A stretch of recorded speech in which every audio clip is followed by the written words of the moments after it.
Hello प्यारे बच्चों, कैसे हैं आप सभी। आज की क्लास है क्लास 12th के हिंदी के चैप्टर नंबर 2 उसने कहा था का सब्जेक्टिव क्वेश्चन आंसर का क्लास।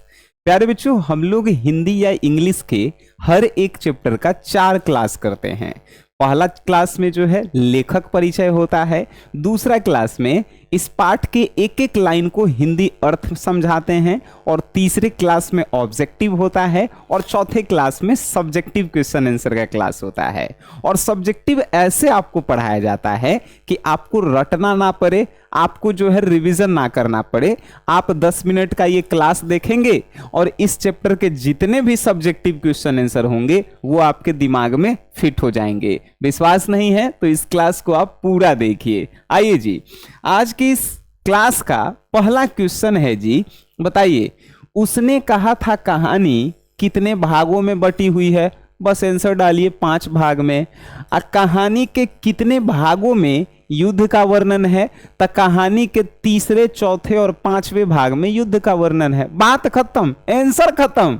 आप क्या बोलेंगे कि उसने कहा था कहानी कितने भागों में बटी हुई है, आंसर लिखेंगे कि उसने कहा था कहानी जो है 5 भागों में बटी हुई है।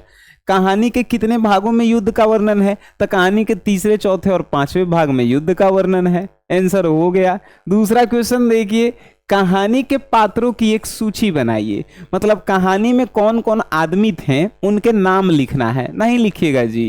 कहानी में थे लहना सिंह, वजीरा सिंह, लपटन साहेब, सूबेदार हजारा सिंह, बोधा सिंह, सूबेदारनी, सबके नाम लिख देना है। बात खत्म, आंसर खत्म। आइए तीसरा नंबर क्वेश्चन देखिए, लहना सिंह का परिचय अपने शब्दों में दीजिए। लहना सिंह के बारे में बताना है आपको कि वो कौन थे, कैसे थे। तो आप क्या कहेंगे कि लहना सिंह जो है एक सच्चा, सरल और ईमानदार व्यक्ति था, जो अपने देश के प्रति, अपने कर्तव्य के प्रति हमेशा ईमानदार रहता था। चाहे वो प्रेम करना हो किसी से और चाहे देश के प्रति जो है लड़ाई करना हो, वो हमेशा अपनी ईमानदारी दिखाता था। तो आप लिख नहीं सकते हैं जी, एकदम बउआ वाला आंसर है, ये भी नहीं लिख सकते हैं कि लहना सिंह का परिचय अपने शब्दों में दीजिए। तो लहना सिंह जो है एक सच्चा, ईमानदार व्यक्ति था। चाहे वो अपने देश के प्रति लड़ाई लड़ना हो, चाहे अपने प्रेम को बचाना हो, उस सब में जो है अपनी ईमानदारी का परिचय देता था। बात खत्म। नेक्स्ट क्वेश्चन का आंसर देखिए जी, चौथा, पाठ में से लहना सिंह और सूबेदारनी के संवादों को एकत्र करें। संवाद मतलब बातचीत। तो लहना सिंह और सूबेदारनी के बीच बातचीत कब हुआ? जब ये लोग कितना साल के था? 8 साल के था जी। जब पंजाब के अमृतसर शहर में वो दुकान में मिला था, तो उन दोनों के बीच में जो भी बातचीत हुआ है दोनों को लिख देना है। कैसे लिखेंगे? तो लहना सिंह जब लड़की से पूछता है कि भाई तुम कहाँ, तेरा घर कहाँ है, तो फिर वो कहती है कि मंगरे में। तब फिर वो पूछती है तेरा घर कहाँ है, तो ये कहता है कि मांझे में। तब फिर पूछा जाता है तुम यहाँ कहाँ हो, तो मैं यहाँ मामा के यहाँ आई हूँ। तो वो भी कहता है कि मैं यहाँ मामा के आई हूँ। बातचीत तो होता है दुकान पर से जब बाहर निकलता है सब, तो लहना सिंह पूछता है तेरी कुरमाई हो गई है। ऐसे ही 1 महीना तक चलते रहता है कि तेरी कुरमाई हो गई है। और उसके बाद जो है एक दिन जो है कह देती है सूबेदारनी कि हाँ मेरी कुरमाई हो गई है, देखते नहीं कल ये रेशम का कढ़ा हुआ सालू। तो ये सब बात को लिख देना है। बात समझ में आया? अगर आपको इसमें से किसी भी आंसर में लिखने में दिक्कत हो रहा है, याद तो आपको क्लास में ही हो जाएगा, लिखने में दिक्कत हो रहा है, एक बार आप पीडीएफ देख लेंगे और इस चैप्टर का आप टेस्ट भी लगा सकते हैं। कहाँ पे? प्ले स्टोर से एक ऐप डाउनलोड कीजिए जिसका नाम है जी SGS क्लासेस। इस ऐप को डाउनलोड करना है और हिंदी इंग्लिश में आप 2027 के एग्जाम में 200 में 200 नंबर लाना चाहते हैं, तो इसमें हिंदी इंग्लिश का कोर्स है मात्र 499 रुपये का। आप साइंस से हो, आर्ट्स से हो, कॉमर्स से हो, हिंदी इंग्लिश तो सबके लिए जरूरी है कि नहीं? 500 रुपया में 499, 500 में 1 रुपया कम। इसमें पूरा आपको टेस्ट दिया जाएगा, PDF दिया जाएगा, क्लास दिया जाएगा, गेस्ट क्वेश्चन दिया जाएगा, बहुत कुछ दिया जाता है। ठीक है, तो आप यहां से नोट्स देख भी सकते हैं इसका। अब आइए जी 5वां नंबर क्वेश्चन देखते हैं। कल देखते नहीं यह रेशम से कढ़ा हुआ सालू, यह सुनते ही लहना सिंह की क्या प्रतिक्रिया हुई? जैसे ही लड़की यानी सूबेदारनी कहती है कि कल देखते नहीं यह रेशम से कढ़ा हुआ सालू, लहना सिंह की प्रतिक्रिया क्या होती है? तो लहना सिंह को गुस्सा आ जाता है और लहना सिंह जो है एक व्यक्ति को जो है मोरी में ढकेल देता है, दूध वाला का जो है पूरा दूध उड़ेल देता है, एक वैष्णवी नाम के लड़की से जो है टकरा जाता है तो वो कहती है कि अंधा है काजी, एगो कुत्ता के ढेला मार देता है। तो ये सब प्रतिक्रिया होती है। बात समझ गए कि लहना सिंह से जैसे ही लहना सिंह सूबेदारनी से ये सुनता है कि कल देखते नहीं ये रेशम से कढ़ा हुआ मेरा सालू, तो क्या होता है? तब भाई लहना सिंह को गुस्सा आ जाता है और वो आदमी को मोरी में ढकेल देता है, दूध वाला को दूध पलट देता है, कुत्ता का ढेला मार देता है, वैष्णवी नाम की लड़की से टकरा जाता है। बात समझ गए? अब आइए जी नेक्स्ट क्वेश्चन हम लोग देखते हैं। देख रहे हैं कितना सरल आंसर है इस सब का। आप लोग कहते हैं कि सर भारी है, याद नहीं होता है। देखिए 6 नंबर, जारा क्या है? मौत है और निमोनिया से मरने वाले को मुरब्बे नहीं मिला करते। वजीरा सिंह के इस कथन का जो है क्या आश्रय है? देखिए इसको अगर आप नहीं पढ़े हैं तो थोड़ा सा हम आपको अगर समझाएं तो समझिएगा कि जब लहना सिंह अपन कंबल उतार करके बोधा सिंह को दे देता है तो उसी समय जो है वजीरा सिंह कहता है कि भाई तू ठंडा से मर जाएगा, तो ठंडा से नहीं मरे इसी के लिए जो है क्या होता है? तो लहना सिंह जो है सिखाता है, वजीरा सिंह जो है लहना सिंह को सिखाता है। ठीक है, बाहर आंधी आ गया है ओकड़े पे हम देख रहे हैं। ठीक है, तो लहना सिंह सिखाता है कि भाई जारा क्या है? तो जारा जो है ठंड है। आपसे पूछा कि जारा क्या है? तो जारा ठंड है। अब मौत है और निमोनिया से मरने वाले को मुरब्बा नहीं मिला करते। यानी आपसे पूछा कि जारा क्या है? तो जारा ठंड है और ठंड जब लग जाता है तो आपको निमोनिया नाम का एक रोग हो जाता है। आज जो व्यक्ति निमोनिया से मरता है उसको मुरब्बे मतलब होता है कि नहर के पास, पंजाब में जो है नहर के पास जो है मरने के बाद आपको जमीन नहीं मिलेगा।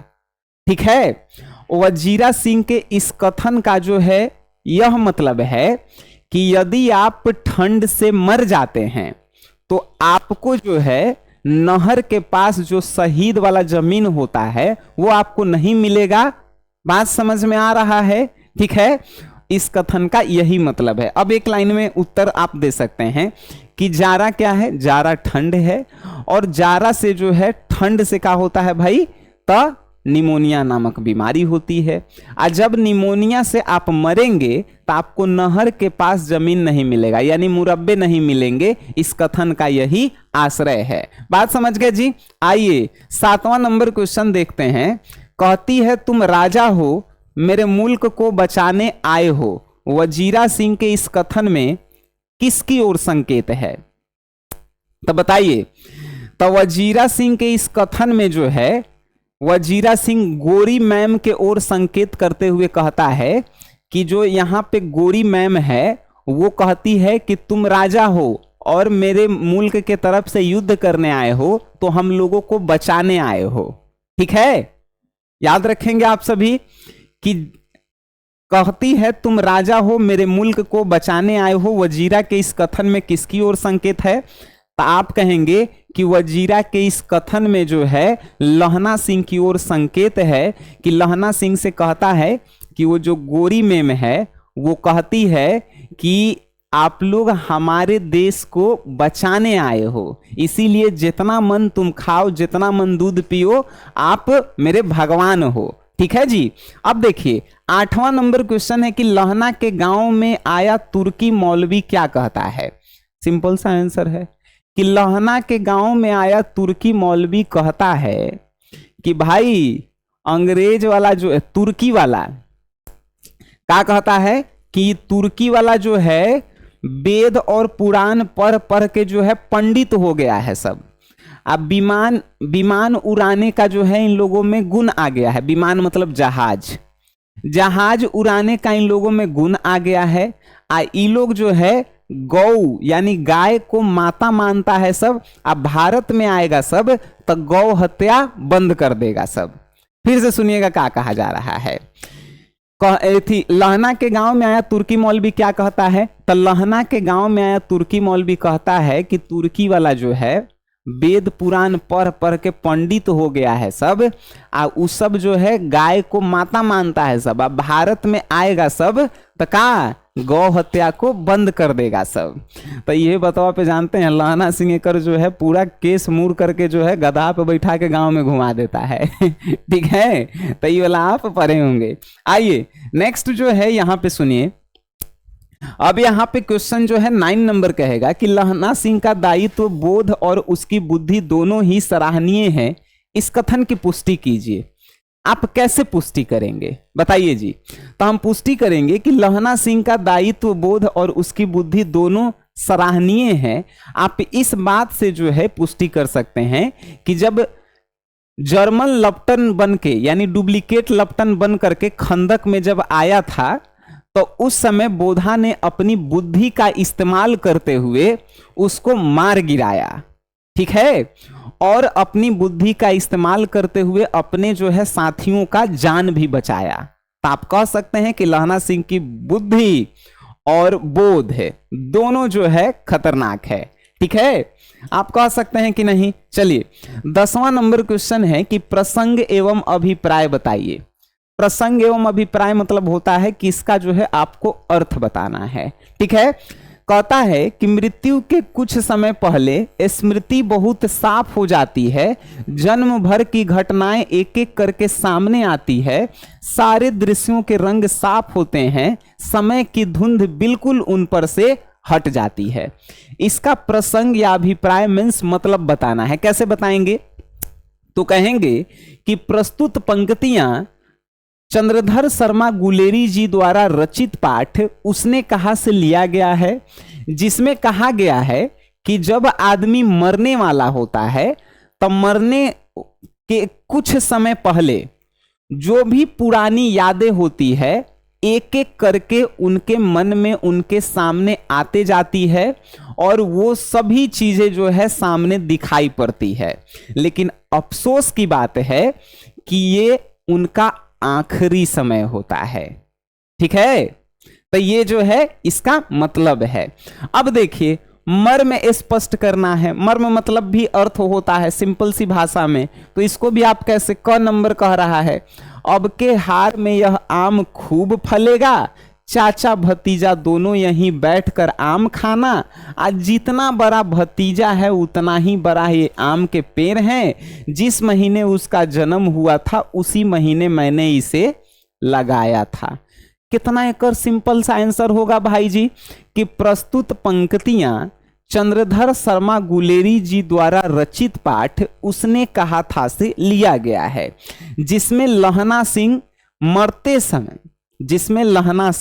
मरते समय वजीरा सिंह से कहते हैं कि अब की बार यानी अब की जो आम के मौसम आएगा उसमें यह आम का पेड़ जो है खूब फलेगा, मतलब आम बहुत इसमें होगा, और तुम चाचा भतीजा यानी वजीरा सिंह को चाचा कहा गया है, एगो कीरत सिंह जो है कीरत सिंह उसको भतीजा कहा गया है, ठीक है।